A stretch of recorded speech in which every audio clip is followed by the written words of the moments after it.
Welcome to this channel. Hope कि आप लोग सभी लोग सेफ होंगे, जहाँ भी होंगे सुरक्षित होंगे।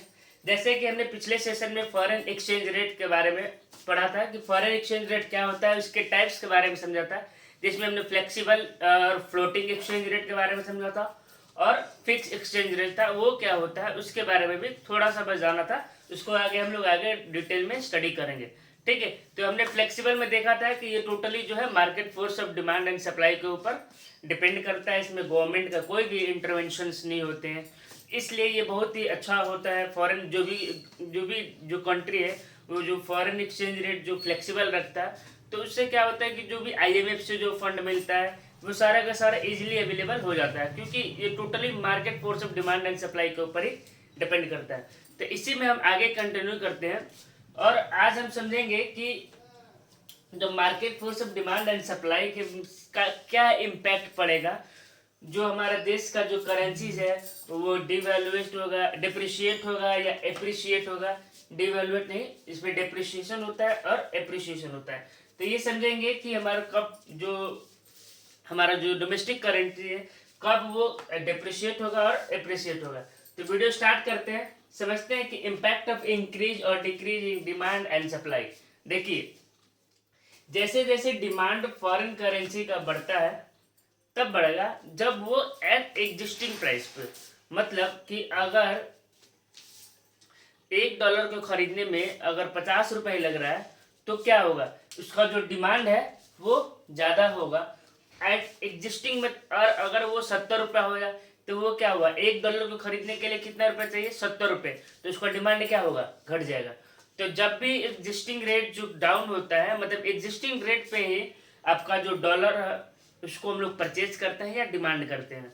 ठीक है, इसी तरह सप्लाई का क्या है कि अगर मान लो $1 में 70 रुपये मिलता था, अब $1 में 50 रुपये मिल रहा है, तो इसका मतलब क्या है, सप्लाई जो है वो डिक्रीज हो जाएगा। लेकिन एग्जिस्टिंग पे मतलब $1 पे 70 रुपये मिलता था, उस समय जो है सप्लाई जो है ज़्यादा होगा एज कम्पेयर टू जब 50 रुपये मिल रहा है उस समय। ठीक है, ये छोटा सा बस डिफरेंस है। अब समझते हैं इम्पैक्ट ऑफ इंक्रीजिंग डिमांड। देखिए, डिमांड कब इंक्रीज करेगा, डिमांड तब इंक्रीज करेगा जब जो एक्सचेंज रेट है वो कम हो। ठीक है, किसी चीज का जब प्राइस कम होता है तो उसका डिमांड क्या होता है, ऑटोमेटिक बढ़ जाता है। ठीक है, तो मान लो कि आपको डॉलर खरीदने के लिए कम पैसा पे करना पड़ रहा है, कम रुपीज पे करना पड़ रहा है, तो आप क्या करोगे, डॉलर का डिमांड ज़्यादा करोगे। जब डॉलर का डिमांड ज़्यादा होगा तो हमारा जो देश का जो करेंसी है उसका वैल्यू क्या होगा, कम हो जाएगा। मतलब कि उसका वैल्यू जो कम हो जाता है उसी को हम लोग डिप्रिसिएशन बोलते हैं in term of foreign exchange rate. ठीक है, तो increasing demand reflected by shifting demand curve to the right. अब देखिए, यहाँ पे मैंने डायग्राम बनाया हुआ है सबका, 1 2 3, ये तीनों का। ठीक है, चौथा का मैंने नहीं बनाया, वो जस्ट रिवर्स हो जाता है। तो देखिए, जैसे ही ये डिमांड है, ठीक है, डिमांड में आपको पता है लेफ्ट टू राइट, मतलब वो स्लोप डाउनवर्ड होता है। यहाँ से यहाँ नॉर्मल था पहले, ठीक है, आर क्यू जो है वो नॉर्मल पॉइंट है। अब क्या हुआ कि जैसे जैसे ही प्राइस जो प्राइस है वो डाउन होता है, ठीक है, तो जो रेट डाउन होता है और जो भी करेंसीज होते हैं फॉरेन करेंसी, उनका जो वैल्यू है वो क्या हो जाता है, बढ़ जाता है। तो अपवर्ड इसको नहीं बोलेंगे, राइट शिफ्ट बोलेंगे।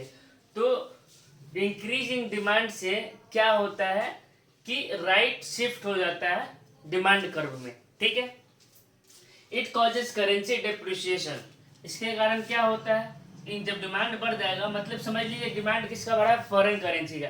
फॉरेन करेंसी का डिमांड कब बढ़ेगा, जब प्राइस कम होगा, रेट कम होगा। ठीक है, इट कॉजेज करेंसी, कौन सा करेंसी, डोमेस्टिक करेंसी जो है वो डिप्रिशिएट हो जाता है। It is situation when the domestic currency depreciated और lost their value in relation to the foreign currency. ठीक है, मतलब कि पहले $1 60 था, ठीक है, 60 रुपये में खरीदते थे, अब वो $1 80 रुपये में खरीद रहे हैं। इसका मतलब जो हमारा देश का जो करेंसी है, जो डोमेस्टिक करेंसी, उसका वैल्यू डिक्रीज हो गया। दूसरा केस समझते हैं, इम्पैक्ट ऑफ डिक्रीजिंग डिमांड। जब फॉरेन करेंसी का डिमांड घट जाए, इसका मतलब क्या हुआ, कि डिमांड घट रहा है, इसका मतलब कि प्राइस बढ़ रहा है। सिंपल सा बस ये लॉजिक लगाना है, ठीक है। तो प्राइस घट रहा है, इसका मतलब कि जो फॉरेन करेंसी का जो सप्लाई है वो कम हो रहा है, तो हमारा जो वैल्यू है करेंसी का, डोमेस्टिक करेंसी का, ऑटोमेटिक बढ़ जाएगा, ठीक है। तो जो भी डिक्रीजिंग डिमांड से क्या होता है कि शिफ्ट होता है, जो शिफ्ट होता है वो नीचे की साइड होता है, तो लेफ्ट शिफ्ट होता है, लेफ्टवर्ड शिफ्ट होता है डिमांड कर्व में, ठीक है। Shift in demand curve to the left, तो इट कॉजेज, अब क्या होगा कि फॉरेन करेंसी जो डॉलर है उसका जो है वो कमजोर हो जाएगा एज कंपेयर टू हमारा करेंसी। तो जो हमारा करेंसी का वैल्यू है उसको हम बोलेंगे एप्रिसिएशन, मतलब एप्रिसिएट हो गया, बढ़ गया। तो डिक्रीजिंग डिमांड, डिमांड मतलब फॉरेन करेंसी का जब डिमांड घट जाएगा तो हमारा करेंसी का डिमांड बढ़ जाएगा, तो इसका मतलब क्या हुआ, हमारा करेंसी जो है एप्रिसिएट हो गया। तो it refers to a situation when the domestic currency gain value as in relation to foreign currency, मतलब कि अगर जो है पहले $1 को खरीदने में 60 रुपये लगता था, अब जो है 50 रुपये लग रहा है, इसका मतलब जो है हमारा जो वैल्यू है करेंसीज का वो बढ़ रहा है, एप्रिशिएट हो रहा है। मैंने पहले 60 रुपये देते थे लेकिन अभी $1 50 रुपये में ही खरीद ले रहा है, इसका मतलब क्या हुआ, हमारा वैल्यू बढ़ रहा है। अब जैसे जैसे ये कम हो जाएगा वैसे वैसे समझेंगे हमारा वैल्यू जो डोमेस्टिक करेंसी का जो वैल्यू है वो ज़्यादा बढ़ गया, ठीक है, एप्रिशिएट हो गया। तो डिमांड के इंक्रीज और डिक्रीज से क्या इम्पैक्ट पड़ता है फॉरेन करेंसीज पे, सॉरी डोमेस्टिक करेंसीज पे। तो हम देखेंगे जैसे ही डिमांड बढ़ता है, ठीक है, करेंसीज का, फॉरेन करेंसी याद रखिएगा, इंक्रीजिंग डिमांड, तो हमारा जो वैल्यू है डिप्रिशिएट हो जाता है, और जैसे ही डिक्रीज होता है हमारा वैल्यू एप्रिशिएट हो जाता है, ठीक है। अब समझते हैं सप्लाई का इम्पैक्ट क्या पड़ता है। देखिए सप्लाई के कारण भी राइटवर्ड शिफ्ट आता है, जैसे कि इंक्रीजिंग डिमांड से आता है, ठीक है। तो इंक्रीजिंग सप्लाई का मतलब यही होगा कि जब सप्लाई जो है वो बहुत ही ज़्यादा हो जाता है तो प्राइस ऑटोमेटिकली डाउन हो जाता है। मतलब अगर कोई गुड्स का बहुत ज़्यादा हम लोग कोई बल्क क्वांटिटी में गुड्स बना रहे हैं तो ऐसा क्या होता है, जो प्राइस है वो घट जाता है, ठीक है, उसका प्राइस घट जाएगा। तो इसका मतलब क्या होगा, इसको कंटेस्ट से किससे रिलेट करेंगे, डोमेस्टिक का। अगर उसका प्राइस घट जाएगा तो हमारा जो करेंसीज का जो प्राइस है डोमेस्टिक करेंसी का वो बढ़ जाएगा, बहुत ही ज़्यादा सप्लाई है तो, ठीक है। तो सप्लाई के कारण, इंक्रीज इन सप्लाई के कारण हमारा जो डोमेस्टिक करेंसी है उसका वैल्यू एप्रिसिएट हो जाता है। इसका मतलब कि हमें अगर हमें डॉलर खरीदना है तो हमें पर कम देना पड़ेगा एज कम्पेयर टू जो पहले वाला।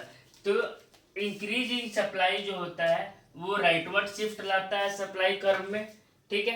पहले सप्लाई कर्व ये था, अब थोड़ा सा आगे चला गया, रेट क्या होगा, डाउन हो जाएगा। रेट क्यों डाउन हो जाएगा, क्योंकि सप्लाई ज़्यादा है और क्वांटिटी जो है वो बहुत ज़्यादा हो जाएगा, ठीक है। रेट डाउन हो जाएगा और प्रोडक्शन ज़्यादा होगा, प्रोडक्शन को हम Q1 से खरीदिए, तो ये समझ लीजिए इसका करेंसी ज़्यादा आ जाएगा, फॉरेन करेंसीज, ठीक है। डॉलर ज़्यादा सप्लाई होने लगेगा तो हमारा करेंसीज का जो वैल्यू है वो बढ़ जाएगा। तो जिसके कारण एप्रिसिएशन ऑफ डोमेस्टिक करेंसी, हमारा जो करेंसी का वैल्यू है वो अप्रिशिएट हो जाएगा। सो कॉजेज द, मतलब कि हमें कम रुपीज पे करना पड़ेगा, जैसे कि $1 को ऊपर में मैंने समझा दिया है, ठीक है। होप कि आपको समझ में आ रहा होगा, सिंपल सा है, बस आप अगर 1-2 बार वीडियो देखिएगा अच्छे तरीके से समझ में आ जाएगा। थोड़ा सा लॉजिकली सोचना है, थोड़ा ये ट्रिकी टाइप में होता है कि किस में बढ़ेगा किस में घटेगा, तो आपको मैंने बता दिया। आपको बस खुद से रिलेट करना है कि अगर सप्लाई जैसे हम खरीदते हैं, ठीक है, ज़्यादा बल्क क्वांटिटी में खरीदेंगे तो थोड़ा सस्ता मिलता है, थोड़ा सस्ता मिलेगा इसका मतलब प्राइस घट गया, ठीक है, प्राइस घट गया तो इसलिए उसका जो बहुत ज़्यादा सप्लाई होने लगे, सप्लाई होने लगे उसका वैल्यू डिक्रीज होने लगेगा। अब डिक्रीज हो जाएगा तो हमारा वैल्यू इंक्रीज हो जाएगा डोमेस्टिक करेंसी का। अब समझते हैं इम्पैक्ट ऑफ डिक्रीजिंग सप्लाई। अगर सप्लाई जो है फॉरेन करेंसी किसी चीज़ का सप्लाई कम हो जाता है तो क्या होता है, सप्लाई कम हो जाता है तो उसका वैल्यू जो है बहुत ज़्यादा बढ़ जाता है, समझ में आ रहा है, उसका वैल्यू बढ़ जाएगा। मतलब कि हमारा डोमेस्टिक करेंसी को उसका वैल्यू ज़्यादा हो जाएगा, मतलब कि हमें ज़्यादा रुपीस पे करना पड़ेगा उसको खरीदने के लिए, ठीक है। तो इसके कारण क्या होगा, हमारा जो वैल्यू है डोमेस्टिक करेंसी का, जो पहले हम $1 को खरीदने में 60 रुपये दे रहे थे, मे बी वो 80 रुपये चले जाए, ठीक है। तो उस केस में डिप्रिसिएशन होता है। तो इम्पैक्ट में देखते हैं रिफ्लेक्टेड बाय शिफ्टिंग लेफ्ट, जब क्या होगा सप्लाई कर्व लेफ्ट की साइड मतलब अंदर की साइड, ये क्या हो रहा है यहाँ से थोड़ा सा बाहर जा रहा है, ठीक है, पहले ये रहा ऊपर की साइड, ठीक। आप समझते हैं it causes depreciation of domestic currency, domestic currency का जो वैल्यू है वो डेप्रिसिएट हो जाएगा, मतलब हमारा जो करेंसी है रुपीज वो डॉलर के कंपैरिजन में कमजोर हो जाएगा। So that we need more money to buy the foreign currency, जिसके कारण हमें फॉरेन करेंसी को खरीदने के लिए, जैसे कि मैंने ऊपर बताया कि $1 अगर पहले मान लो 60 रुपये मिलता था तो वो 70 रुपये 75 रुपये में मिलेगा। तो ये जो है ये पूरा इम्पैक्ट है इंक्रीज और demand decrease decrease of demand and supply का केस है फॉरेन करेंसी में, उसका कंपैरिजन में हमारा जो वैल्यू है डोमेस्टिक करेंसी का क्या होगा। होप कि आपको समझ में आया होगा, अगर आपको समझ में नहीं आया तो इसको 1-2 बार देखिएगा और आप लोगों के साथ शेयर करते रहिए। अगर आपको ये वीडियो इन्फॉर्मेटिव लगता है तो लोगों के साथ शेयर करें ताकि उनको सही से कंटेंट मिले, ठीक है। तो इस वीडियो में बस इतना ही, नेक्स्ट वीडियो में हम मिलेंगे, पढ़ेंगे उसमें जो फिक्स एक्सचेंज रेट है उसके बारे में। Thank you so much.